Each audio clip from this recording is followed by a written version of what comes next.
Welcome back friends. Induction motor से related interview question series के last में हम लोग ऑलमोस्ट पहुंच गए हैं। इस प्लेलिस्ट के 7 क्वेश्चन में से पहला 5 क्वेश्चन हम लोग ऑलरेडी डिस्कस कर चुके हैं। आज हम लोग डिस्कस करेंगे 6th वन। आज का ये क्वेश्चन बहुत ही इंटरेस्टिंग है क्योंकि इस क्वेश्चन का आंसर तुम्हारा प्रैक्टिकल नॉलेज के ऊपर बेस्ड है। इंडस्ट्री में बहुत रेयरली ये प्रॉब्लम कभी कभी हम लोग को फेस करना पड़ता है। सो आज का इस शॉर्ट डिस्कशन से तुम्हारा प्रैक्टिकल नॉलेज जरूर इंप्रूव होगा। देखो यहाँ पे स्टेटर और रोटर के बीच में जो गैप रहता है इसमें एयर रहता है, तो इस गैप को एयर गैप कहा जाता है। प्रैक्टिकली इंडस्ट्री में रोटर में ज़्यादा डैमेज देखने को नहीं मिलता है, लेकिन जब बहुत रेयरली इंडक्शन मोटर का रोटर में डैमेज होता है और उसे रिप्लेस करने का ज़रूरत पड़ता है तो कभी कभी प्रॉब्लम देखा जाता है। स्टेटर और रोटर के बीच में जो एयर गैप है उसका अमाउंट बढ़ जाता है and for this reason we have to face some problems.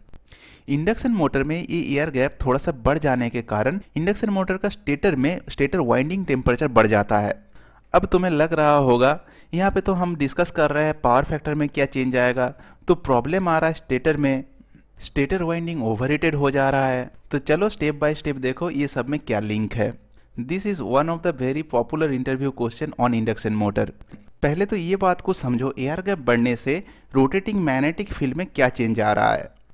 यहाँ पे देखो जो रोटेटिंग मैग्नेटिक फील्ड काम करता है, एयर गैप का अमाउंट बढ़ जाने के कारण जो रिलक्टेंस है उसका अमाउंट भी बढ़ जाता है। इसका मतलब मोटर में जो रोटेटिंग मैग्नेटिक फील्ड है उसको रोटर तक पहुँचने में ज़्यादा रेजिस्टेंस ऑफर होता है। तो अगर हम लोगों को मोटर में same amount of flux generate करना है तो मैग्नेटाइजिंग फोर्स का अमाउंट बढ़ाना पड़ेगा। और मैग्नेटाइजिंग फोर्स कैसे बढ़ेगा? अगर स्टेटर से ज़्यादा मैग्नेटाइजिंग करंट ड्रॉ करे मोटर तब मैग्नेटाइजिंग फोर्स भी बढ़ जाएगा।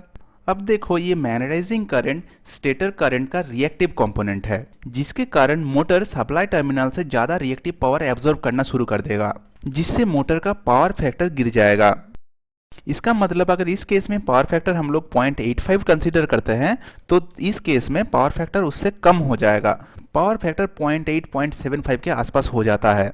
अब कुछ स्टूडेंट कंफ्यूज हो जाता है रिएक्टिव पावर डिमांड बढ़ने से पावर फैक्टर गिर कैसे जाता है। देखो ये कॉन्सेप्ट बहुत ही आसान है। कंसीडर करो ये फेजर डायग्राम इस केस के लिए है जब एयर गैप का अमाउंट कम है।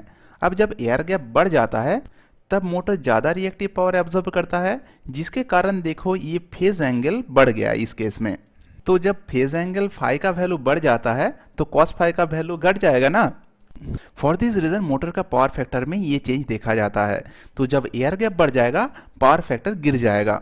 आइडियली तो पावर फैक्टर का वैल्यू जितना नियर इक्वल्स टू 1 हो उतना अच्छा है, लेकिन प्रैक्टिकली देखा जाता है मोटर नॉर्मली 0.85 के रेंज में ही ऑपरेट करता है। अब अगर मोटर रिपेयरिंग के टाइम पे ये एयर गैप बढ़ जाता है तो पावर फैक्टर का वैल्यू 0.85 से भी गिर जाता है, जिसके कारण मैंने क्या कहा था, स्टेटर में ओवरहीटिंग होता है। तो अब हम लोग समझेंगे मोटर का स्टेटर पार्ट ओवरहीटेड कैसे हो जाता है। देखो ये तो तुमको पता होगा P equals to √3 VI cos phi, जहाँ पे ये V हो गया सप्लाई टर्मिनल का वोल्टेज और ये करंट हो गया स्टेटर करंट। सो ये नेक्स्ट 2 इक्वेशन से हम लोग देख सकते हैं। तो अब अगर मोटर को दोनों केस में सेम पावर डिलीवर करना है, मतलब P का वैल्यू कांस्टेंट है और सप्लाई टर्मिनल में हम लोग सेम वोल्टेज दे रहे हैं, then we can write I is inversely proportional to power factor. इसलिए जब एयर गैप बढ़ जाता है तब मोटर सेम पावर डिलीवर करने के लिए ज़्यादा करंट ड्रॉ करेगा स्टेटर से। That's why stator portion overheated हो जाता है। सो ये था आज का कॉन्सेप्ट। अगर किसी भी स्टेप पे कुछ कन्फ्यूज़न हो तो कमेंट करके पूछ सकते हो। चलो मिलते हैं नेक्स्ट वीडियो में with this question. That's all for now. Thank you.